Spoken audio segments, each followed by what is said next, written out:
Hi mga katinik! Ako po yung mag-unbox ng food processor. Ayan, nabili ko po siya sa TikTok shop. 263 pesos only. 2 liters na siya.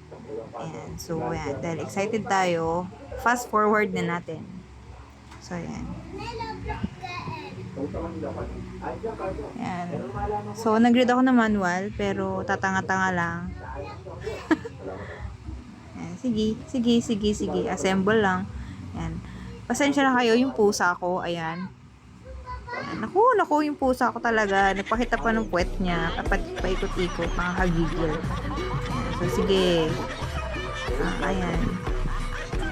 Assemble lang natin yan. Tamang screw ng mga blades. Ingat lang kasi matalas siya. So, nawala pa nga yung isang screw niyan eh. Screw ba tawag doon? Yung maliit. Ayan. So, carry bells kasi na-under naman siya. Kahit nagkulang ng isa. So, ayan.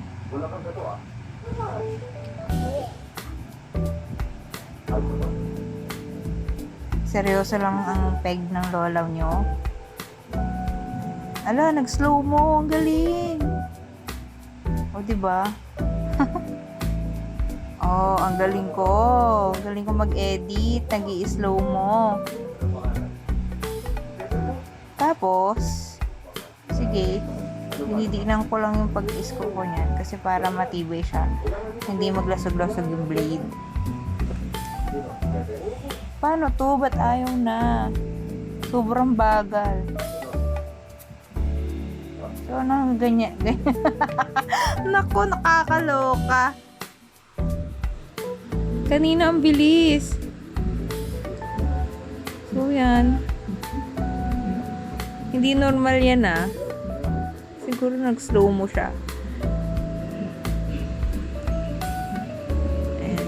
Mabilis ko naman siya nagawa. Siguro mga 15 minutes lang na-assemble ko na rin yan. Tapos, tinesting ko agad. Hindi ko lang napakita sa video, pero nakapaggiling ako ng karne. Mga carrots, sibuyas, tsaka bawang. Kasi gumawa ako niya ng siomai. Hindi ko na siya na video. Kasi excited akong gamitin.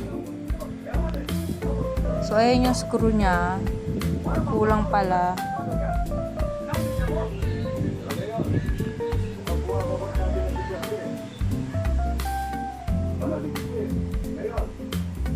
Hala, sobrang slow mo naman ito. Pasensya na po, mga katinik. Ayan. So, sobrang stress ako niyan. Hindi ko na makita yung screw, kulang. Mamaya, darating dyan yung kuya ko to the rescue. Nag-flashlight pa nga eh.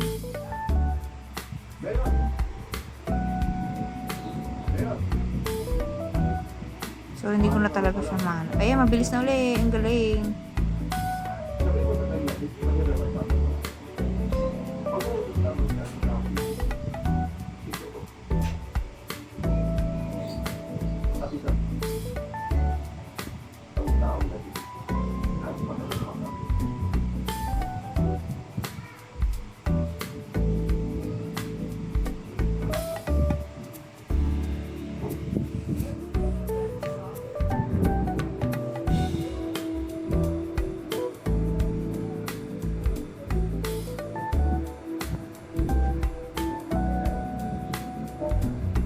Yan na.